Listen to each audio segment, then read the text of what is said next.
Welcome, everyone. My name is Roland Anglin. I'm the Dean of the Levin College of Urban Affairs.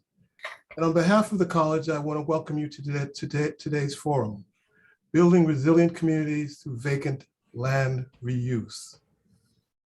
We are very pleased to host this important conversation on vacant land reuse and the opportunity it presents for our region. Now, how did this forum come about? The Western Reserve Land Conservancy received some great news. They were selected by the EPA to receive a grant to build healthy and resilient Cleveland neighborhoods through vacant land reuse. The City of Cleveland and the Levin College of Urban Affairs were identified as partners for this project and were named to an advisory committee that will help steer this 2-year project. The deliverable will be a collaboratively built open source database and planning tool to guide vacant land reuse projects and land management strategies for the advancement of environmental justice, public health, and quality of life for Cleveland's underserved communities. With all of the partners involved, we are hopeful that this project will result in policy and process changes to make vacant land reuse more seamless and sustainable, with better coordination between the city and residents and CDCs and nonprofits. We know that this work is most effective when neighboring communities work together. And so I want to thank senior fellows at the Levin College, former Mayor of Lakewood, Mike Summers, and former Mayor of Shaker Heights, Earl Leiken, for helping us to organize today's forum to discuss the issue of vacant land reuse in our region. Before I introduce today's speakers, I want to mention a couple of housekeeping items. One, please remember to put questions in the chat. We will be sure to leave time at the end of the presentations to discuss your questions. Please keep yourself muted throughout the presentations. We don't want stray noises to disturb others. Now to the introductions. Our first panelist is our own Hunter Morrison. Hunter is a senior fellow in urban studies at Cleveland at the Levin College of Urban Affairs and senior advisor to the Northeast Ohio Sustainable Communities Consortium. That's a regional public-private partnership dedicated to making this region more vibrant, resilient, and sustainable. Hunter served as the consortium's executive director from 2012 to 2015, during which time the consortium developed the vibrant NEO 2040 vision plan. It's a framework for a 12-county region. We all know that, you should know that Hunter has had a long career with many accomplishments, including serving as planning director for the city of Cleveland, where he was responsible for Cleveland's Civic Vision 2000 and its downtown citywide plans. Our next presenter is Matt Zone. Matt Zone oversees the Western Reserve Land Conservancy's Thriving Communities Initiative. He works with cities and community organizations throughout Ohio to transform vacant properties into useful ones. Prior to joining the Land Conservancy, Matt served as the Cleveland City Council person for nearly 2 decades, representing Ward 15. That ward includes Cadell, Detroit Shoreway, Edgewater, and the Ohio City neighborhoods. He brings a wealth of experience in land use, community development, and environmental policy, all with the purpose of creating positive change for Northeast Ohio. With a background in urban planning and a commitment to social equity, his work engages diverse community stakeholders to inform and support sustainable community development goals. Our last presenter will be Bryce Sylvester. Again, someone known to us, given that he was one of our graduates, or is one of our graduates. Bryce is the Senior Director of Site Strategies for Team NEO. As Site Director for Site Strategies, Bryce works with Jobs Ohio and community partners to present the competitiveness of Northeast Ohio for business investment, which will result in job creation and an increase in capital investment in the region. He focuses on leading development and management of real estate projects for competitive investment. Bryce also leads the Job Hub strategy in Northeast Ohio and the site programs for Jobs Ohio and Team NEO. Before joining Team NEO, Bryce was director of planning and development for the city of Lakewood, where he led economic development strategies for that city. In this role, Bryce played a leading role in key strategies for the city, including work on business and real estate development, parks development, and land acquisitions. Welcome to all our presenters. I'm now going to turn it over to Hunter Morrison. Hunter, remember, we only have 10 minutes. I'm going to say that to each of our presenters so that we can get to the conversation. It's all yours. Thank you, Dean. And I will be uncharacteristically brief. I want to talk in the next 10 minutes about a 3-year effort to develop a framework for action in Northeast Ohio that we call Vibrant NEO. Let's see, why isn't this not changing? There we go. This is, again, it's a 3-year effort in a 12-county Northeast Ohio region, which engaged stakeholders throughout the region and produced a regional vision and policy framework. It is the first region-wide effort we've done across Northeast Ohio since the late 1960s and was sponsored by several federal agencies and had a board of 33, which was representative across the region. It also had a broad range of participation, and I would note that Matt Zone, Mayor Leiken, and Mayor Summers were active participants in this and served on our board, and Kirby Date and other members of the Levin College faculty and staff were critical in carrying this out. And for that, we're all very, very grateful. The plan won the 2015 APA Daniel Burnham Award for Comprehensive Planning. Again, it's a vision, not a plan. It's a shared aspirational future, which is based both on objective findings and community values as we ascertain through a very aggressive community outreach program. It seeks to enhance regional cohesion and equity by giving communities a reason to align their planning and resource allocation decisions to build a healthier, more economically and socially equitable region. There are 3 basic and overarching recommendations based on focusing on our region as a place that is livable for all, investing in our established and existing cities, suburbs, and rural town centers, providing more housing and transportation choices, and connecting people and jobs. I won't go through this in detail, but I would point out that there are 8 different vectors in the analysis, looking from community development to environmental and fiscal aspects and transportation, our park system, and our relationship to our prime farmland.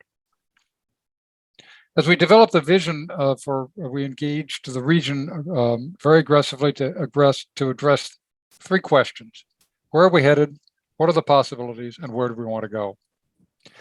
We engaged directly about 5,600 people. And I point out on the table to the right that the proportion of people engaged roughly parallels the actual proportion of people in the region. So it's broadly representative. And we have had workshops all over the region that engage people in looking at where we're headed and where we want to go. First, where are we headed? Well, since 1970, the region has declined by 7%. We're about 1 million short of what our infrastructure networks were planned to carry. In the late 1960s, early 70s, we planned for 5 million people. There are fewer than 4 million people here today, and we're also less dense. And our jobs and people have moved from the core areas to the perimeter, and our vehicle miles traveled and household housing plus transportation indexes have grown. The simple map is this: we have no growth sprawl. Outward migration combined with inward abandonment. The areas experience outward migration and abandonment are in blue. The areas experiencing widespread urbanization and a suburban density are in yellow. Our projections and the state's projections for the region between 2010 and 2040 would we grow by less than 100,000 people, but we would build almost a little over 750,000 new houses, or 250,000 new houses. And as a result, have about 175 houses abandoned. That abandonment occurs in the core areas, and the consequences are job sprawl. Fewer of the region's jobs are transit accessible. Most of the region's jobs require a car, and there's household sprawl. More of the region's households face high transportation and housing costs, and there are a few choices. Most of the new housing is built at the edges. It all adds up. It adds up, we saw, to about $65 million a year if we had to take down 6,500 units a year between 2010 and 2040. That's a major draw on the region's budgets. This is an example of what's going on in Cuyahoga County. This is the current abandonment, or the abandonment as of the 2010 census. And this is the pattern if things continue the same. If the trend goes forward, we see widespread abandonment, not only in Cleveland, but in the inner ring suburbs, both on the east side and the west side. The older areas suffer as new is built to the edges. The fiscal consequences are serious. Across the region, the cost of government exceeds the revenues to government by about 34%. But it's most serious in Cuyahoga County, which has experienced the greatest loss. But it also hits the other counties in Northeast Ohio because they are building infrastructure at low density and having to maintain that. So it's not a good deal for anybody. What are the possibilities? Well, we presented the trend to workshops across the region and came up with some very, very clear directions. Let's look at the trend versus doing things differently. Both of these assume that the modest population and housing growth. What the trend says, we're going to continue growing outward, abandoning inward. Doing things differently says we're going to put more of our jobs and people and development on the existing infrastructure networks in the established communities of Northeast Ohio. Let's look at the consequences. If we continue on our current path, by 2040, we should have lost, again, 276,000 houses, 175,000 houses, and built 276. Significant loss. Doing things differently, we gain about 120,000 new houses and lose only about 20,000. The consequences of this are significant. Again, if across the region, the cost of government exceed the revenues on a general basis by about 34%. But if we flip the narrative and build on the land that has already been developed with infrastructure, we see a 10% revenue over expenses, broadly speaking. Where do we want to go? Our shared vision talks about strengthening and investing in our established communities, developing a range of new housing and neighborhood and place types, offering better connected transportation, protecting our farmlands, and collaborating. How do we get there? We talk about regional cohesion in the plan and local implementation. This is not one size fits all. There's a series of recommendations that communities are free to adopt. It's the responsibility of local governments to take care of implementing various recommendations. We have developed a set of place types that show how the region has been developed. And we developed four action strategies. One is investing in our region's established communities, mainly those areas in darker brown. Those are the areas that are either being abandoned or at risk of being abandoned because of their age and condition. We need to focus energy there. We already are. There are good examples across Northeast Ohio of investing in the cores and the core neighborhoods and first suburbs of all of our metropolitan areas. We need to increase our region's transportation choices, become a more connected community. And again, we're doing that. Each of our metropolitan planning organizations is supporting multimodal transportation choices. We need to protect our region's natural resources. And again, we're doing that, but we can do more. Those are key aspects. And finally, we need to promote collaboration and efficiency across the region. Becoming a high-performing region will require the sustained collaboration by multiple actors, whether they're metropolitan actors like our MPOs and councils of government, our local governments, our counties, our municipalities, and our specialized district, and our civic organizations. The university, and Cleveland State University and its partner Youngstown State, have played a significant role in putting this together. The universities, along with the foundations in the private sector, are key in the civic sector. So this puts it all together as a vision for the future, which local governments are free to take from, and you'll hear some examples, both from Matt and Bryce, about how these ideas are being put to work. I'd encourage you to go to Vibrant Neo, www.vibrantneo.org. It's curated by NOACA. This is the guidebook. I'd start with the guidebook, and all the details are there. So thank you very much. Thank you, Hunter. That was great. Matt, I'm going to turn to you. Great. Thank you, Dean Anglin. I am going to share my screen. So, Hunter, fantastic presentation that you gave a nice, I think, macro perspective of the perplexing challenges that are confronting and holding back, quite frankly, Northeastern Ohio. I'm going to narrow in and focus on just the city of Cleveland and share with those on the call today some of the intervention work that our organization is doing and leading around how we could repurpose vacant land, and just highlight several initiatives that we're doing that will be applicable, I think, and great interest to the folks. So our organization, our mission is to provide the people of our region with essential natural assets through land conservation and restoration. And we envision thriving, prosperous communities nourished by vibrant natural lands, working farms, and healthy cities. So the Western Reserve Land Conservancy was formed out of a merger of these various land conservancies back in 2006, which formed the Western Reserve Land Conservancies, and continues to act in collaboration with our partners. And collaboration is fundamental to our DNA. At the time when we went through the merger, it was the largest merger of land conservation organizations in the country. And today, the Land Conservancy is the largest land conservation organization in Ohio and one of the largest in our nation. We've conserved over 66,000 acres, created over 190 parks and preserves. Our boundary is from Western PA all the way out to the Sandusky Islands, and as far south as New Philadelphia. So all these yellow dots on this map represents areas where we've conserved land. People often ask me, well, gosh, 66,000 acres sounds like a lot of land. If you took all of the Cleveland Metro Parks holdings and the Cuyahoga Valley National Park and combine them together, we've actually conserved more acreage than both of those entities combined.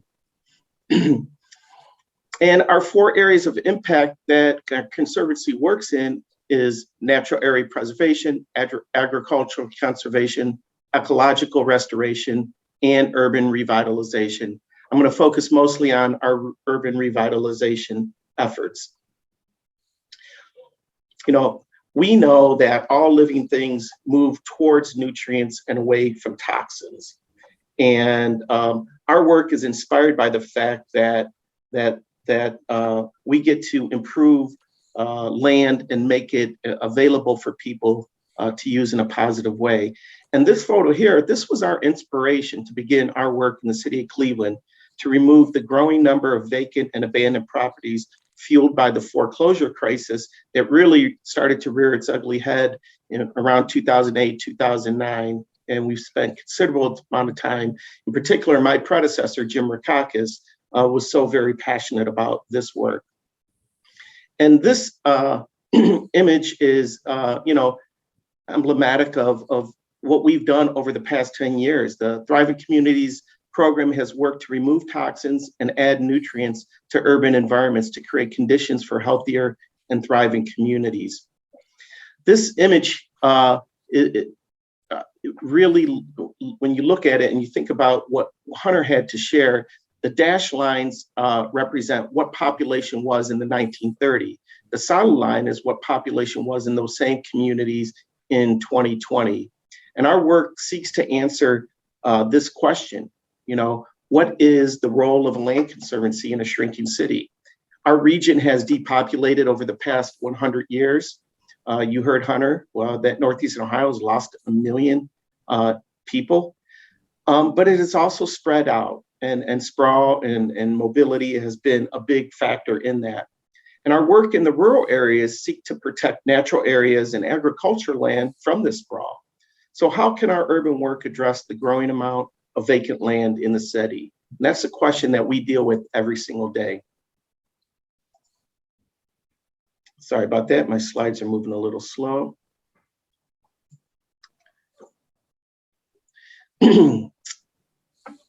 Working in a legacy city, there are 4 areas of concern that we aim to address: environmental pollution, inequitable policies, and later in the presentation, I'm going to talk a lot about some of the policy work that we've led, growing inventory of vacant land, and the lack of tree canopy.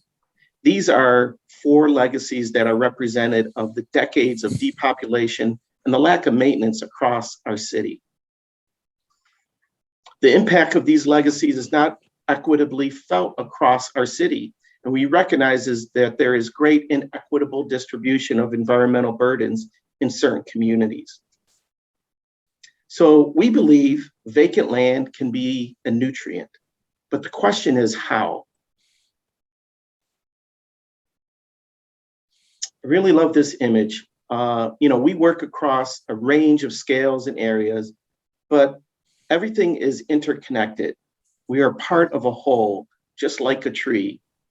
We have our roots and our trunk, and that's where the Land Conservancy, we mainly operate in, and the Thriving Communities program works at that grass tops level, and where our organizations and our programs work to correct some of the old legacy issues that Cleveland and other older legacy cities in Northeastern Ohio are dealing with. And we have a few distinct and decisive projects. We have large sites that make a generational impact to the urban landscape. And we also work on focused and far-reaching projects that partner closely with neighborhood organizations and community organizations and community leaders. But we also have an abundant projects that affect an individual's relationship to their environment. And we work with residents to just like how a tree enriches the soil in which it grows.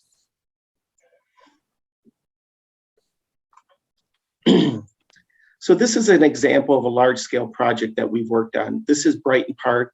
It's, for those of you who are familiar with Cleveland, it's right off of West 25th, or it becomes Pearl Road, right by the entrance to the zoo. So it's on the east side of the street. This was a 25-acre former construction and debris site that was abandoned. It was contaminated. The area along that's the big creek that feeds into the Cuyahoga River.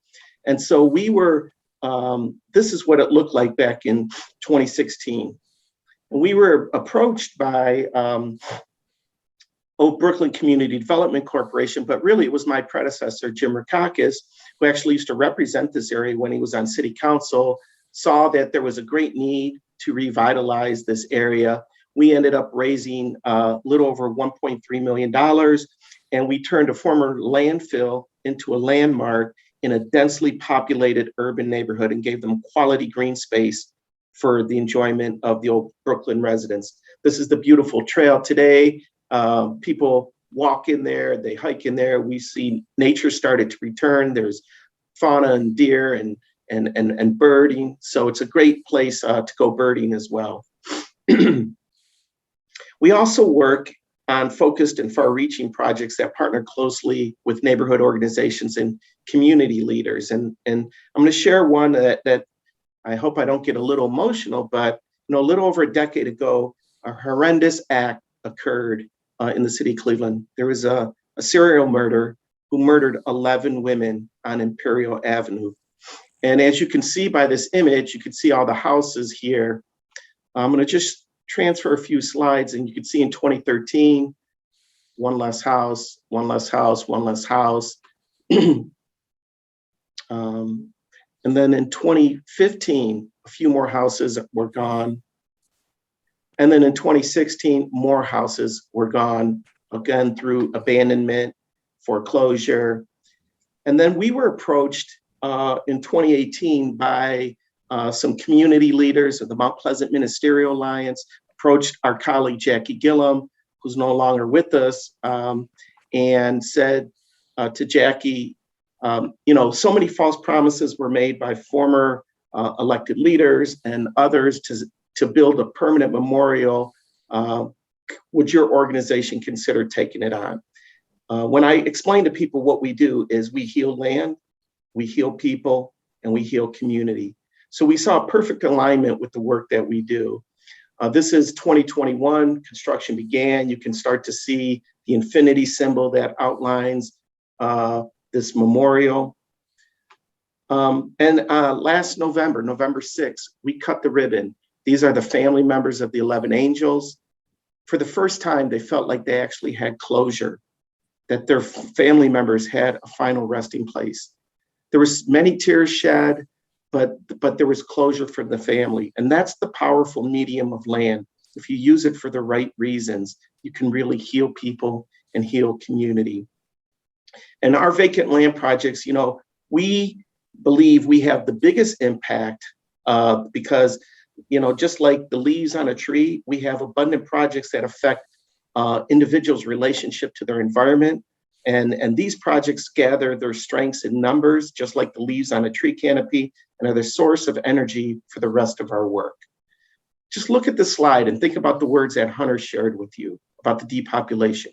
These images here, we gather energy from not only the abundance of affecting projects because they have the potential to impact thousands of vacant parcels across our city, but these parcels are an archive of the city's everyday life. This is where Clevelanders live. This is where they had cookouts and parties and people gathered there. But yet it's a very different landscape today. So if you look at the parcels in blue, half of the parcels are owned by the city of Cleveland and should exist as a public asset that can benefit residents, not only today, but tomorrow. And our organization spends a lot of time thinking about the work that we do. How can we benefit people who come after us? This green box, 5% of the vacant land is held by the Cuyahoga County Land Bank, but 45% of vacant land in the city of Cleveland is privately held. So you have half the parcels owned by the city, and we want to make them a public asset. So when you see a vacant lot, just don't assume that it's owned by the city of Cleveland or the county land bank, when in fact 45% of them are privately owned. And one way we work at this scale is with individuals and landowners. I really love this photo. We work with, this is Mr. Prim on his riding mower, and we work with residents like Mr. Prim for a way to transfer land from the city to individual residents who are better able to provide maintenance and care for the land. It's also a good deal for the city because the city, if it's in their inventory, they have to cut that grass. There's real labor dollars and other dollars associated with it.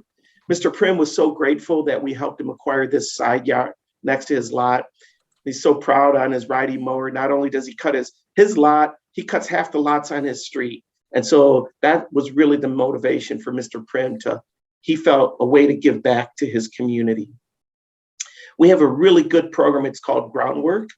And Groundwork uses few resources to make as big of an impact as possible on city-owned and maintained vacant parcels. We connect the people who live near the land with the people who maintain the land to build a foundation for land management across our city. And each Groundwork site is planted with trees that are maintained by our Reforest Our City crews. Our Reforest Our City initiative started to realize the goal of the Cleveland Tree Plan, which works towards increasing the city's tree canopy from its present roughly 17% in the city of Cleveland to over 30%, which by 2040. You need to attain 30% canopy to have a healthy tree canopy, and it's just not number of trees. It's the number of leaf coverage. It's the density of leaf coverage in your city that has such a positive impact. So we not only plant new trees, but we nurture trees. All the trees that we plant, our tree team accomplishes this not only by distributing new trees to Cleveland residents and planting and maintaining over 700 trees that are given out in a year, but we also train residents to become stewards and advocate for urban for our urban forest. And when we plant a tree, we nurture that tree for 6 years. We water it. We give it 15 gallons of water once a week through the months of May through September for 3 years. And then once that tree is established, we go back and do periodic pruning for the first 6 years of that tree's life, because it's really important. If you don't do proper pruning early on, it's just like if you cut off an arm, there's tremendous shock into it. So you need to really nurture that tree early on in its growth.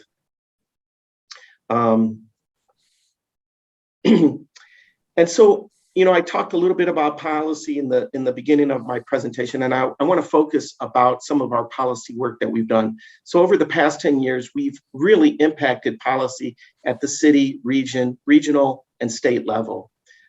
In 2008, again, my predecessor was able to convince the state legislature to create a pilot program in Cuyahoga County to create the first land bank program in the state of Ohio. And in 2011, we started to formalize the Ohio Land Bank Association. I want to give a shout out to the County Land Bank, who's hosting the Land Bank Conference next week. It'll be in town. And if anyone's interested in attending, please reach out to their office. But during that period, really started to raise the awareness on why it was an important legal apparatus to clear land and repurpose it. In 2015, our organization participated in one of the City of Cleveland sustainability summits. And one of the working groups said that there should be a working group outside of City Hall that should focus on reforesting the forest city. And in 2016, they started to formalize themselves. And that's really when the Cleveland Tree Coalition began. And in 2020, the Western Reserve Land Conservancy became the home and fiscal agent of the Cleveland Tree Coalition, which has a very ambitious goal of planting 28,000 trees a year over the next 10 years. And we're setting out another ambitious goal to raise $100 million to achieve that. In fact, we just hired our new Cleveland Tree Coalition inaugural director, and she will be onboarded on May 16th. I'm really excited to have our new board director on board. Our organization also saw some inequities that were happening in the way the Clean Ohio Fund was being distributed and used. And so we raised some awareness to the scoring rubric, and we were able to alter that and receive the first grant that was given out in the city of Cleveland. I'll talk a little bit more about that in the next slide. You heard Dean England at the onset of the talk today, said really the impetus to create this forum today was the work that my organization is leading. We were successful in getting a US EPA grant and focusing in on how can we really build healthy, resilient communities. And when Bryce Sylvester follows me from Team NEO, aggregating land is quite difficult and quite cumbersome. So we're hoping that we're gonna be able to create an open dashboard that will achieve that. This is the map of the county land bank that I spoke about. In red, there are currently 62 land banks active in the state. They're in the pink, there are 3 ones that will soon be emerging. So soon we're going to have 65 of the 88 counties will have a program. This is the Cleveland Tree Coalition partners. These are all the partner founding members, and they serve on the executive committee. This is a slide, again, how we were able to reweight the rubric scoring for the Clean Ohio Fund. This fund has given out $400 million in state bond initiatives, which were approved by Ohio voters in 2000. And the funds are distributed primarily in 4 buckets: brownfield remediation, agriculture easements, open space conservation, and recreational trails. And eligibility depends on government or nonprofit entity. The Garden of 11 Angels project was the first project in the city of Cleveland that received $137,000 last year. I want to shout out my colleague Isaac Robb, who led that initiative. To think about, this program's been around for 20 years, and that the first grant was given out 20 years after the creation. So that's what we try to do as an organization, is raise issues and change policy.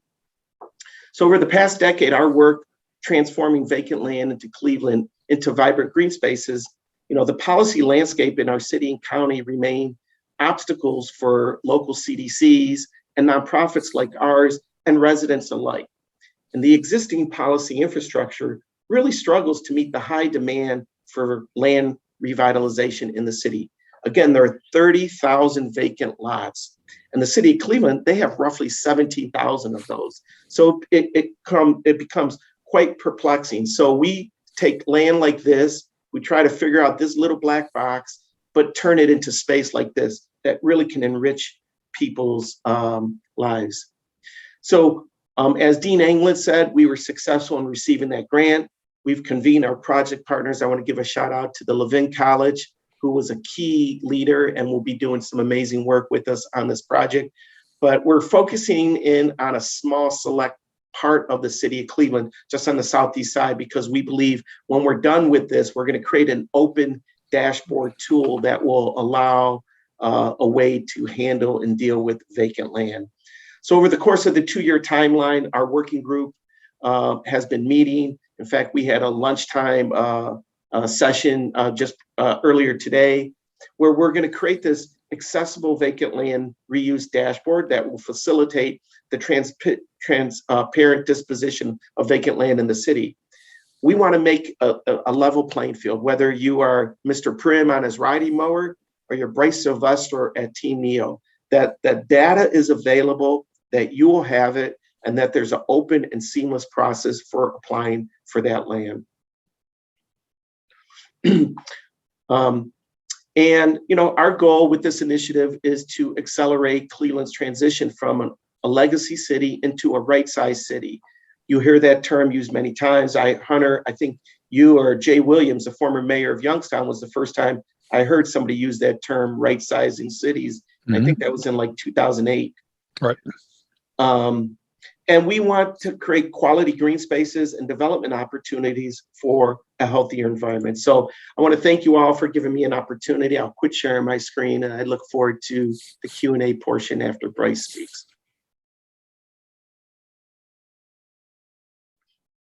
Thanks, Matt. Bryce, you're up. Thanks, Dean.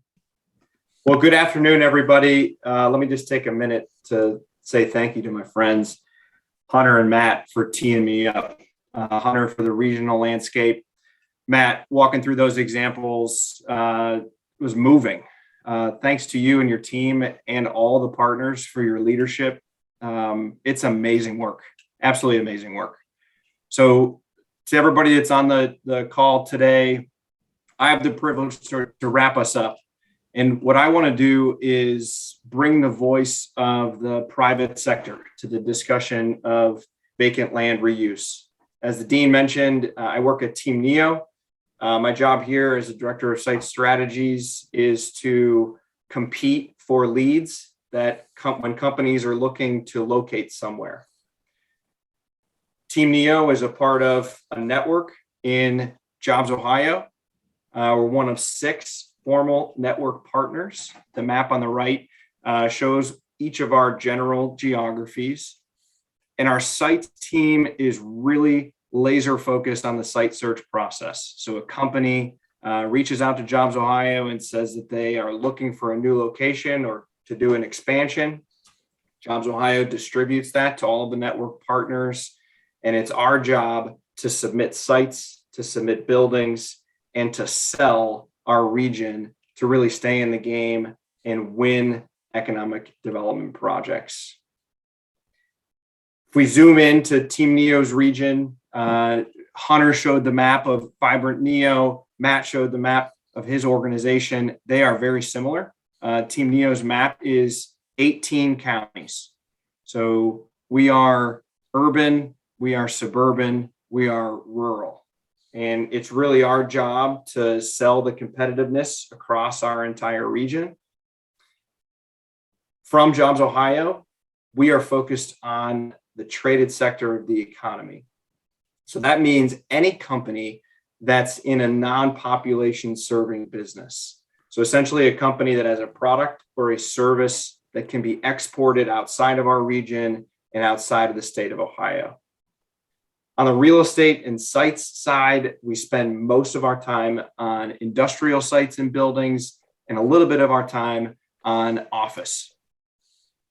As I mentioned, we spend probably equal amounts of time in urban and rural environments, and it's really driven by what a company wants and what their desires are. Our site strategies team is really organized by Jobs Ohio. So when we think about site strategies, we think about it in terms of three main buckets. I'll work from left to right. So the first bucket is site selection. The middle bucket is real estate development. And the bucket on the far right is what we call community readiness. Under site selection, we really have three main components. Site Ohio and Right Sites is pretty much a methodology for getting a site prepared for development. Our property database is called Zoom Prospector. This is where a private landowner or a public owner of land would put their site on our property database to allow us to submit it for lead opportunities that come through Jobs Ohio. We move over to the real estate development bucket. We have two primary programs. Once a company is at the table, we can use our revitalization program, which helps to fund existing buildings, particularly buildings that need remediation. Second program is the Ohio Site Inventory Program, which is a spec development program across the entire state of Ohio. As we move over to the third bucket, we have our community readiness work. That's supported really by two main initiatives. The first is what we call our constraints to site development. This is when Team NEO partners with civil engineering firms to do due diligence analysis on some of the most competitive sites in our region.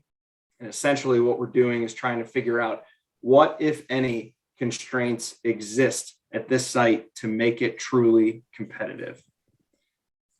And the last initiative is our inclusive growth strategy, which is a relatively new one for Jobs Ohio and Team NEO. It's been about 2 years, but this is really focused on small to medium-sized cities that have populations that are above the state poverty line, in addition to programs that support owners of underrepresented classes.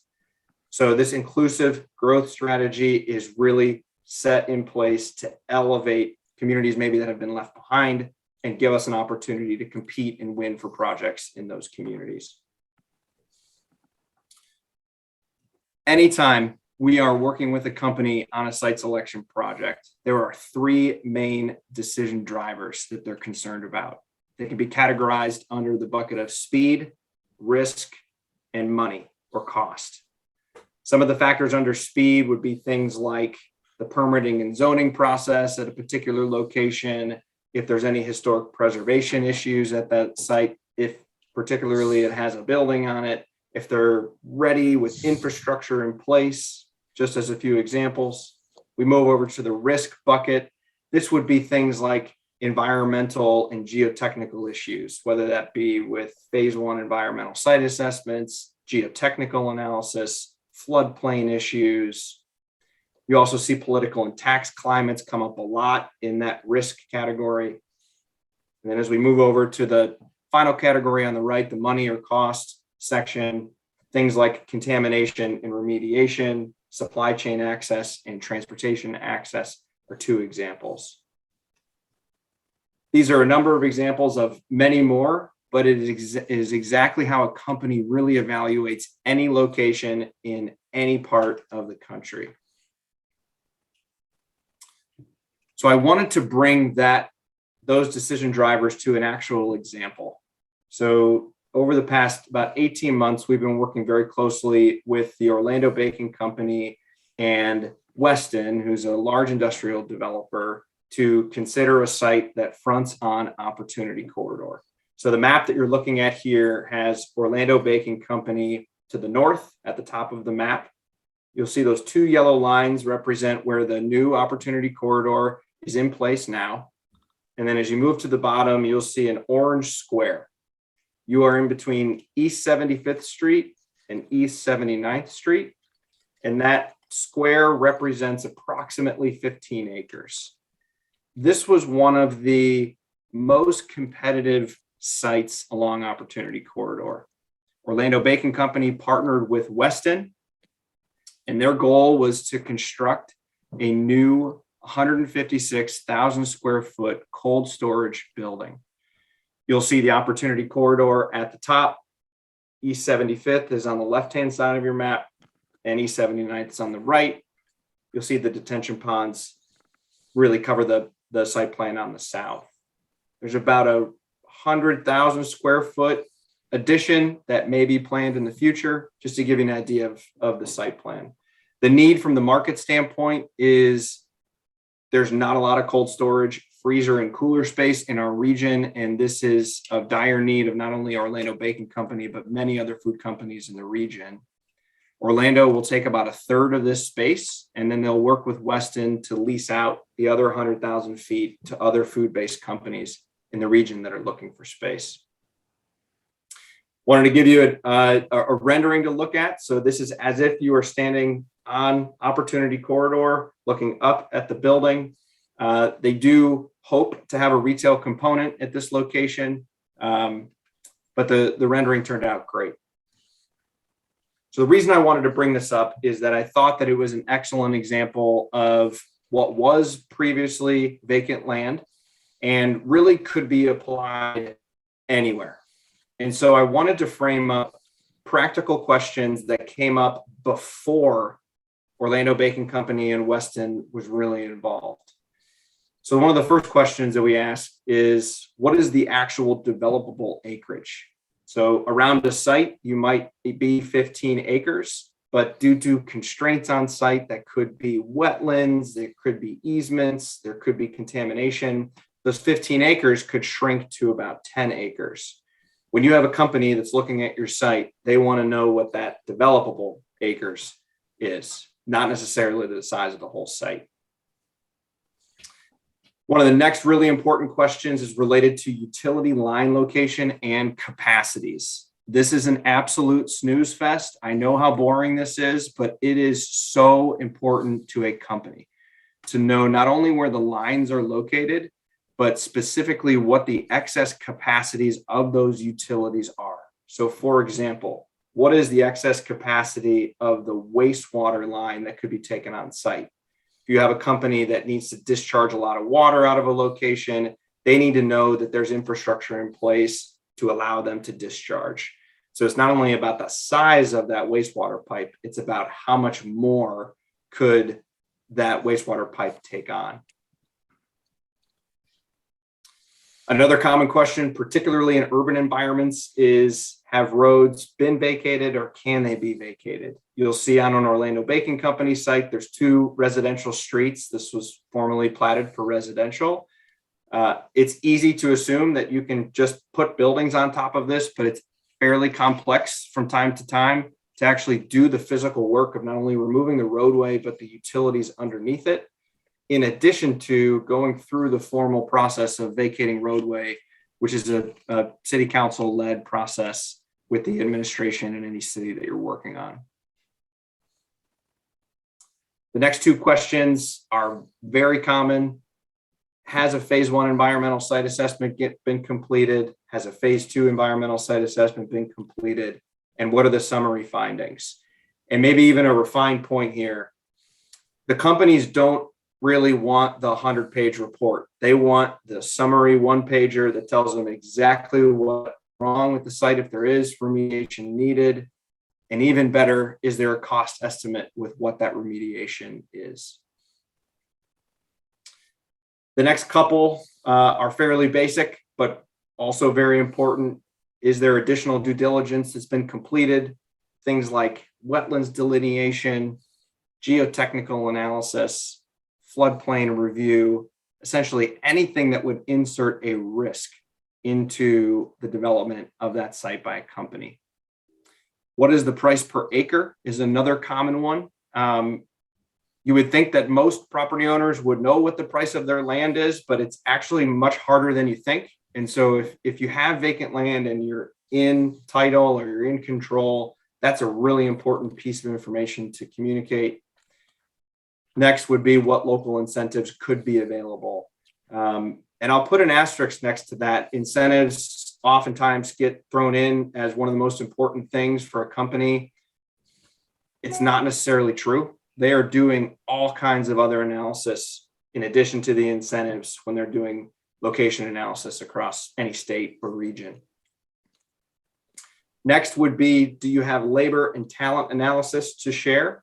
So not only the labor and talent of the immediate neighborhood, but if you zoom out and do a drive time model from a particular site, what does that talent and workforce look like? Anytime the Team Neo is competing for an attraction project or doing an expansion project, we typically start with a 30-minute drive time model. So the star in the center of that site is our Orlando Bacon Company site, and the shape around that is where you can get within 30-minute drive time.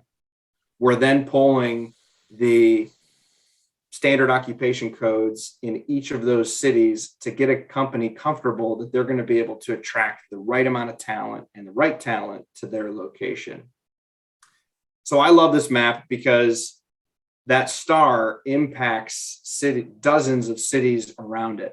And no doubt the project happening in Cleveland is a great thing, but they will employ people that might live in Brook Park.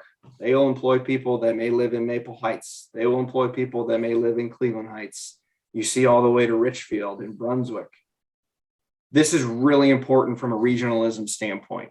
Companies, from a talent perspective, are looking way beyond the municipal boundaries of the site they're located in. And now more than ever, that is driving location decisions for many companies. They need to ensure that they can find the right talent for their location. The last practical question I have is, what is the plan review and full permitting process, and what is the expected timelines? This is really important for companies as well, to have short, concise responses on, you need to go to planning commission, you need to go to architectural board of review, you got to do stormwater management review, we need to go to city council, it takes this long, here's what you can expect that process to look like. For a company that's looking at multiple cities and multiple regions, it's an enormous amount of information. You will stand out and be way more competitive if you can shrink this bullet point down to a half a page and just be very straight about exactly what a company has to do. I wanted to frame up those practical questions. They're common ones that we ask, but I want to quickly move to who can be responsible for addressing these. A lot of times developers or companies answer all of those questions themselves. They are set to go to a location and we love them for it. They provide vision, they get projects done. It happens all throughout our region all the time. In absence of that, there's another way to do it. And that's the second group, which would be public and private professionals involved in economic development.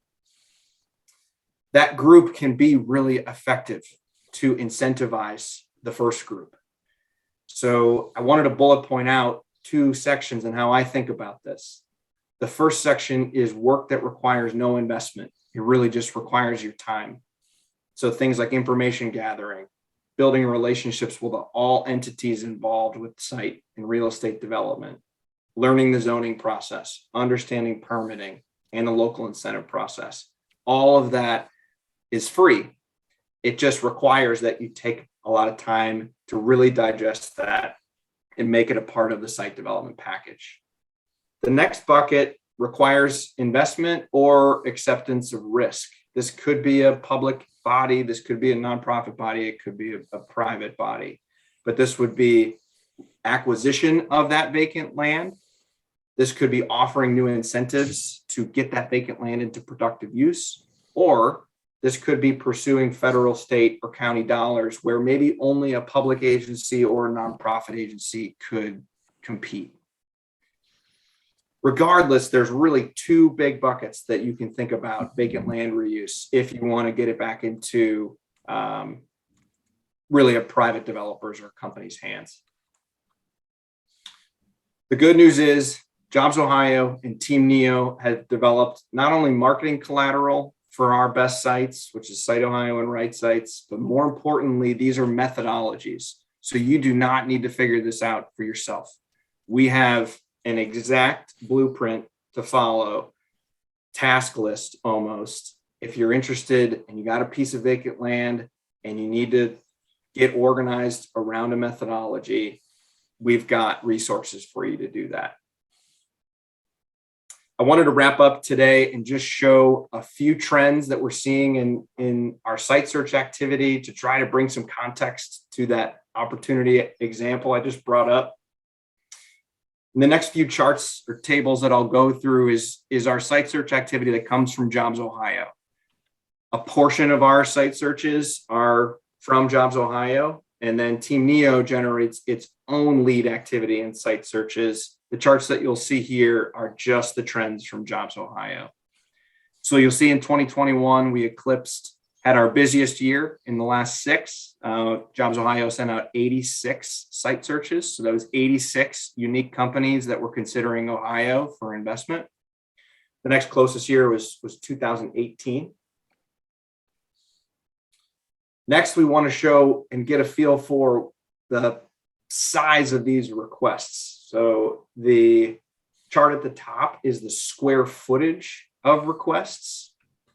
And what I want to point out is what we've shown is the trend line between 2015 and 2020, and that's an average compared to 2021. If you look at the first 3 categories, about 50% of our site searches are companies that are looking for buildings that are 150,000 square feet and under. There's a lot of attention on large sites, and those site searches are certainly happening, but the bread and butter of our work, the nuts and bolts, the expansion projects, the attraction projects, they are for smaller buildings and smaller sites all throughout our region. As you go to the chart below, you'll see our site searches by acreage. You'll see that about a little over 25% are companies that are looking for under 24 acres. Another 10% are companies that are looking for under 50.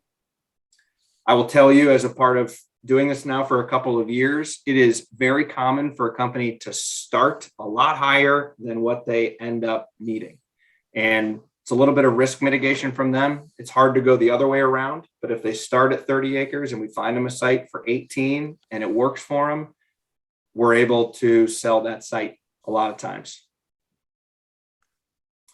Last, I wanted to provide just an example of how our site searches break down by cluster. I mentioned at the beginning that we're really focused on the traded sector of the economy. We really focus on the sectors at the bottom of this slide. And so you'll see some interesting trends over the last 6 years. Our site searches for advanced manufacturing have dipped down below the 2016 levels. You're going to see a rapid increase in the automotive sector, which is being predominantly driven by electric vehicles and battery production, not only the ones that are directly involved in manufacturing, but anybody that's involved, any company that's involved in the supply chain of battery technology. And then you're going to see an increase in food sciences and agriculture. And a lot of that is driven by the consumer demand and food choices really changing a lot over the course of the last 3, 4, 5 years. So there's been a lot of activity in automotive and food. And I'll end with that those 2 specific sectors for Northeast Ohio are very strong from a talent perspective. We compete very well compared to our peers, certainly from adjacent states, from a talent perspective in those 2 industries. I lied, I had one more slide and I forgot about it, but I do want to show you the job creation opportunities so that it's not elusive. Median job creation opportunity by site search is about 100 jobs per site search. In 2021, we saw a huge spike, and that was driven predominantly by a few very large site requests where companies were looking to create thousands of jobs per location. And then you'll see job creation opportunities by year. So on average, we have about the opportunity to land 6,500 jobs via site searches that come from Jobs Ohio. Dean, I snuck in. I got us wrapped up at 5 o'clock. I hope we've got time for some questions. You did good, Bryce, did good. All of our colleagues presenting did well. Thank you for those succinct presentations. I'm just going to jump into the questions and riff off Robert Brown. He asks, how can we be effective in limiting sprawl when many outlying communities see continued development being in their self-interest and we lack regional development controls? I want to take that question and link it closely to the subject today. And Hunter, maybe this will give you an opportunity to really link your presentation to how it can be helpful in regional planning, that is, helpful to efforts at improving the quality of life with reclaimed land and also its economic development potential. Yeah, it's at different scales, but how can we use what you have been promoted for so many years in this land question? Well, Dean, thank you. I think one of the things we need to understand, and it's a hard thing for planners to sort of grasp, is that local governments are largely in charge of their own zoning and their own development patterns. So the ideas of setting growth boundaries that's been tried in places like Portland is not a practical option here. There are some regional scale investment decisions that can be made, particularly around road infrastructure, and Grace Colucci at NEOSCC has done a great job of asking questions about whether it makes sense for the region as a whole to expand access to the freeway network, which creates unique land value propositions, largely for industrial and commercial developments, which is often followed by residential development in the outer parts of the region. But my view all along has been that the challenge in a market economy is to compete in the market economy and to use the assets that we have in our legacy cities, which include land, but also include transit, they include parks, they include access to other amenities, and make those the selling point. I think it requires us to look very competitively at why someone would want to locate in Cleveland or Youngstown or Shaker Heights, what works. I think the project that Bryce presented brings those together. That was the forgotten triangle. And I believe, Bryce, the large parcel in the northern end of the site was probably the Rawlings School, which I remember seeing the demolition of when the asbestos was flying all over the neighborhood. This was a forgotten triangle for a reason. There was no access. You couldn't get there from here. And one of my first jobs as planning director was to try to clean it up. By putting the road in, and then by understanding that the road infrastructure creates site value and capitalizing on that, we can put jobs and tax base on land that hasn't had either for probably 50 or 60 years.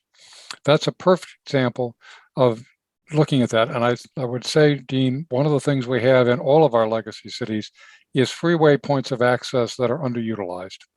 And we see that in Youngstown, we see that in Cleveland. We see places where, looking at it as a regional perspective, we could get jobs located. So I think we have to be competitive in the core cities and the legacy cities and understand what it's going to take to draw businesses in and provide, to answer Bryce's questions about, is the land available? When's it available? What's it cost? When can we get to it? What are the challenges? And get dead serious about it, because at the end of the day, it's about building the tax base in our legacy cities that allows those cities to provide the services to people. It makes no sense to try to run a city with 50% of your land empty. Thanks, Hunter. That's a great answer. I'm going to turn to Barry. Barry's question in the chat. He says, I've heard a lot about plants, a little about housing choice, and nothing about affordable housing. How do you do these beautification projects without also supporting gentrification? Matt, do you want to take that? Sure, I'd be happy to. Barry, thanks for the question. This 2-year initiative that we're working on with not only representatives at the highest level of city government, but also community development practitioners and residents alike. What we're hoping to do is create an open and transparent process on how people access land. We know that during this process, there will be a number of lots that are identified as developable lots that could have infill housing. In high pressure market areas where neighborhoods have started to gentrify, there needs to be a special emphasis putting aside to set those aside for affordable housing. But in weaker market neighborhoods, or when there isn't a market, you want to drive and have infill development. And so we want to create this thriving mixed income community in the city of Cleveland that can happen, that can help really boost the economy. With respect to the second part of your question about beautiful projects and green space and parks, everyone deserves a rich quality of life. And we are working laser focused. Mayor Bibb rolled out at his State of the City. He wants to create these 15-minute neighborhoods that have all the natural, rich resources and amenities to improve people's quality of life. We feel we can step into that space and support the city and make wonderful green space projects and beautification projects, because it doesn't matter what neighborhood you live in. There are 34 in the city of Cleveland. Everybody has a right to a high quality green space. But your question as it relates to affordable housing is a good one, and one that we think about a lot. Matt, I want to ask a follow-up question. You've been president of the National League of Cities. Mm-hmm. So you've traveled around the country, and no one's done it completely right. But who approaches that? What are some communities that have really done a good job in reclaiming land and reuse of land? The city of Philadelphia figured out early on they can't do it alone. And I often tell people, you can't just rely on government as a crutch all the time to create vibrancy in your city. So they created this program in Philadelphia. It's called the Philly Land Care Program, where the city supplies it. There's a line item in the budget where they'll give funding to this nonprofit organization, but then they take the maintenance and the responsibility off of the city, and then they maintain it. So I think Philadelphia is doing a really good job in that space, Dean, England.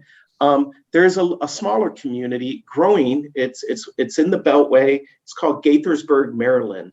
And in Gaithersburg, they created a zoning overlay that requires when you build high density over 12 units, that 30% of those units must be set aside for affordable housing. And so, just a few examples of different cities, small, medium-sized, and large, that are doing wonderful public policy that it creates more equitable communities. Terrific. We've got a question for Bryce. Bryce, this question is from Divya Sridhar. She asks, at the conception of the new buildings and the new infrastructure, what considerations are given to transition to clean and renewable energy? That's her first question. The second question is, have there been businesses who have felt like Ohio or Northeast Ohio is less competitive in the future because of our environmental compliance requirements? Anything to say about that? Yeah, Dean, thanks. Great question. We are seeing companies more and more requesting information from our region and our utility partners about how we are going to support their goals of carbon neutrality, or more specifically, they will share with us what their specific goal is. It's hard. It's a challenge. And just to be straight with you about it, it's hard to compete in our region for those items. And so when a company has that high on their priority list, it's a challenge. But it is coming up more and more. And our organization's hope is that we continue to see corporate leadership in this, and that it shows up in things like site searches, where we have to respond and get competitive and show companies how we're going to get them renewables, or have very clear paths to buying credits to compete. So the first one is a great question. Yes, it's coming up. And then on the second question, yes, they do feel like Northeast Ohio can be less competitive based on our regulatory environment of specifically electric providers. So that is a challenge for us. I don't think it's going anywhere. We continue to see leadership from typically large brand recognizable companies that have large recognition on brands, publishing ESG reports, publishing sustainability reports. And so if they're considering an expansion project somewhere, we're going to continue to see that come up. Thanks, Bryce. I want to go back to Matt's zone a little bit.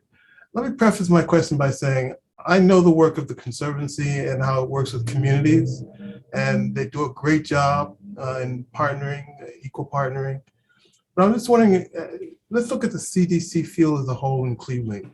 Do you feel that they have the capacity to understand and be equal partners in reclaiming land and helping to develop land?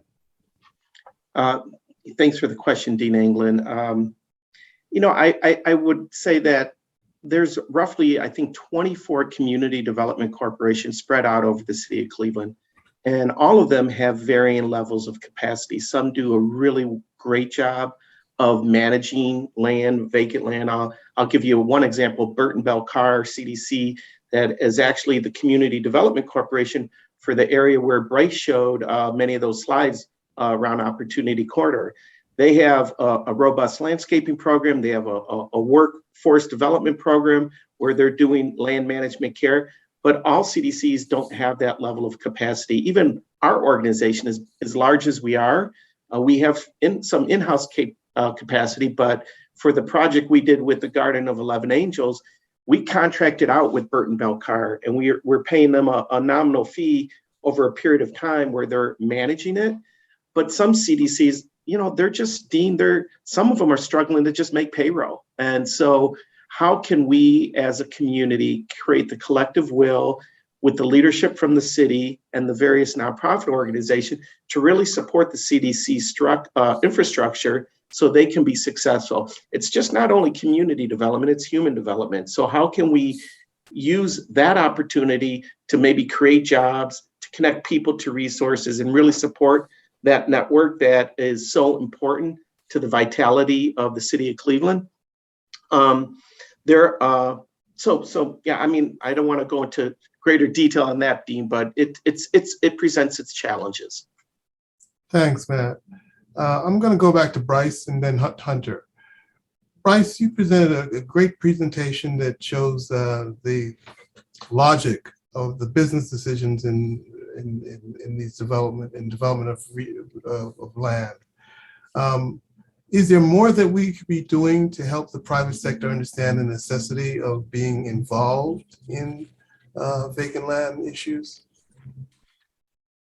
I think so, Dean. And in my experience thus far at Team Neo, companies are very willing to engage. They just want to be pointed in the right direction and to know that they have primary points of contact to help them. So I'll bring up an example. We chased down and competed for Kroger to construct a new distribution, a new logistics and distribution hub in Oakwood Village. We were competing with Pittsburgh for about 9 months. They were locating a facility that was going to serve about a 5-hour drive time. So Pittsburgh was a natural fit for them. And from the first meeting that we had with them, they shared with us how important the community engagement piece was for them. And once we could identify, where those locations were, that they wanted to be at the table. So I think what you can do is, if you have vacant land, certainly work through some of those questions and answers. And then I would just say, be willing to hear out what the opportunities are, because oftentimes they're not what they seem. And so having direct conversations with companies and trying to figure out what they're actually interested in is a voice that I think we miss sometimes. Mm-hmm. And it's a really important voice. So I think that part would be really helpful. Thanks, Bryce. Hunter, did you want to say something else on that, or do you want me to ask you a fresh question?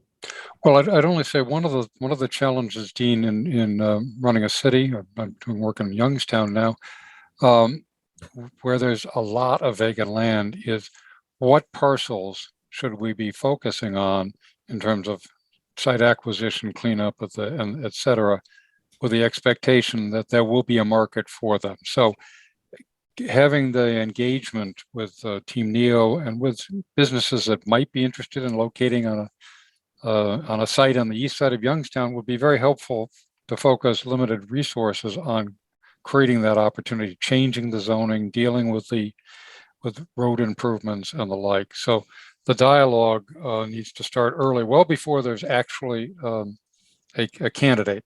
But what are the plausible sites that, if cleaned, if made available, if made accessible, we could work with Team Neo and others to market?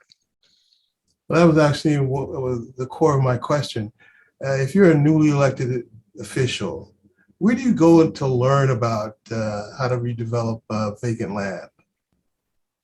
I don't think there's any school of vacant land. I do think there's a lot of now, we've been at this for 20 or 30 years as a community. This is not a new issue. And we've got the land bank mechanism in place, thanks to Jim Orkakis and others.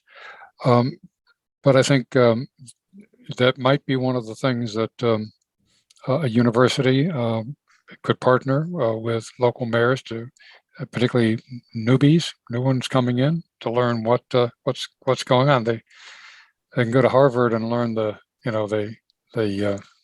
fancy stuff, but the nuts and bolts of economic development and land reassembly and development in Northeast Ohio, we know what we're doing, but we need to talk to each other.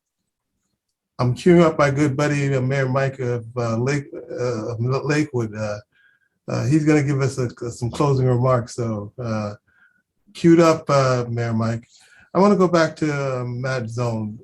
Matt, tell us a little bit about how you're going to really gather the information about the vacant land so that it's fluid, it's up to date, and it's usable. Thanks, Dean. Dean England. What we're hoping to do is, over the course of 2 years, we're going to co-create this open online dashboard with the new city administration. It made, some of you may have heard Mayor Bibb put out his 100-day tracker, and he identified managing a new way of managing vacant land in the city as a high priority.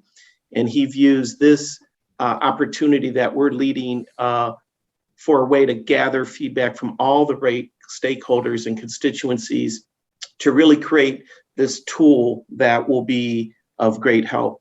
I'm going to lean on the Levin College, Dean, so you're going to be helping me on this as well. So we're going to work with really smart people, and eventually, since we're co-creating this, I don't want to get too far ahead of myself on what the final outcome would be, but essentially what it will be a portal that people can easily access and view and see the history related to land. Bryce showed an image on how complicated it was to aggregate 15 acres of land in the city of Cleveland. He showed, roads that have been abandoned, sewer systems that have been abandoned. We want to collect all that data on there, so then for large tracts of parcels that land is aggregated, we need to set that aside when it makes sense for infill economic development purposes. In high pressure communities where there is vacant land, we need to code that in a way and hold that aside for affordable housing. So we're hoping that the end result will be this large platform that will be very user friendly, and that we will have this tool that can be used readily by anyone who so wishes, whether you work for the Western Reserve Land Conservancy, Team Neo, or you're just a regular citizen in the city or even outside of the city of Cleveland. Thanks, Matt. Late breaking question. This is Matt Ria. Is there any desire or practicality to use this vacant land for other public uses other than economic development, infill housing, and green space? Examples being community centers, libraries, or other services specifically for our oldest or youngest populations? Yeah, maybe I'll take the first stab, and if any of my colleagues want to tag on to this who presented today, as a part of our analysis of vacant land, we want to create high priority corridors that are transit oriented development. You heard Hunter Morrison talk about how important transit and public transportation is, but we also want to create and support Mayor Bibb with these vibrant 15-minute neighborhoods that he would like to create. So as a part of that due diligence and analysis, we clearly, Matthew, we will identify areas where there are underserved communities that need, whether it's infill, senior housing, or a quality park that doesn't exist within that 15-minute neighborhood. Right now, everyone is working in their own silo. And what we're attempting to do with this, this working group is how can we daylight this and create this process open and transparent so people can see it in real time and not feel like sometimes decisions are being made based on who you know or how you can game the system. We're turning away from that, but great question. I don't know if others want to respond to it. I would say, Matt, that one of the big opportunities in vacant land is to create park networks, to open up park networks. I've seen this in Youngstown along Dry One, and you've been familiar with the McKelvey Lake project, but there's other tax delinquent property, vacant property that connects that lake to the Mahoning River. There's land on the southeast side of Cleveland, which is vacant, which could connect Rockefeller Park to Garfield Park. It's not really developable land, but it would be a huge asset to look at that as part of a connected landscape infrastructure around which you can then build quality of life, housing, jobs, etc. We're not going to put back the city the way it was, but we also can understand the city the way it was before it was developed and find areas where the vacancy allows us to green them as part of a systematic network of connecting our communities with amenities. Great. Well, my questions have been answered, but I want to, before I turn over to Mayor Mike Summers, I want to thank both Mayor Summers and Mayor Leiken for helping to plan this and execute it. It's a great conversation, and thank you for all that you do. Mayor Summers, would you take us out with some closing words? Yeah, well, thanks everyone for attending. This subject today is profoundly important. Your presence here probably acknowledges your understanding of that. We need to have everybody who's in a position to make a decision be part of this conversation. So we will have further conversations on this subject. But what did we learn today? What must we do? We must create an investment capacity and leveraging existing infrastructure. That's an imperative. Why? Our region is experiencing no growth sprawl. It's an unsustainable condition. There's a day of reckoning if we stay on the current path and don't correct it. And I want to emphasize, not only do we have to work hard to keep what we have, but we also obviously know we need to compete as never before. We cannot take for granted, especially private sector folks, that they will stay here. The number one reason they move is because they run out of space. We want their next space to be in the urban core, to leverage all of the reasons and existing issues that we've talked about there. So how do we do all this? Well, we've learned today about tools. We've learned about partnerships. We've learned about a playbook. And we also learned how imperative it is that we collaborate as never before. None of us can do this alone, none of us. But leveraging each other, we can do extraordinary things. So where do we need to do all this work? Right here. 12 counties of Northeast Ohio, especially in Cuyahoga County. And when? Well, we better start now. We would have been way better off if we'd started about 5 years ago. So we're behind. So the urgency is absolutely upon us. And by the way, who must do all this? All of us. Policymakers, cities, nonprofits, transit agencies, everybody has a stake and a role. And that gets back to the collaborative opportunity. So the subject of land use is fundamental to our region's competitiveness. And most importantly, what we're talking about is reuse. We're thinking about a second, or in Cleveland's case, a third century of how that city needs to be built and behave. And we do that by creating this capacity of these land opportunities. That's the starting building block. And from there, all the issues come into play. So we've got an enormous amount of work, and you're all on the team. And let's continue to pay attention, work together. And each of you has an assignment to take what you've learned here and pass it on. There's a lot of folks who ideally would have been in this conversation who are not here. And Earl and I in particular are determined to make sure that the mayors in the region and the city councils are in a better position to understand these issues. But we're going to need your help.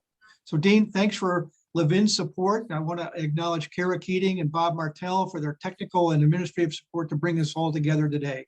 But stay tuned. We're going to get back together on this subject in another form and another variation. But we have to keep working and chipping away. Dean? Well said, Mayor Mike. Thank you all, and hope you have a great rest of the afternoon.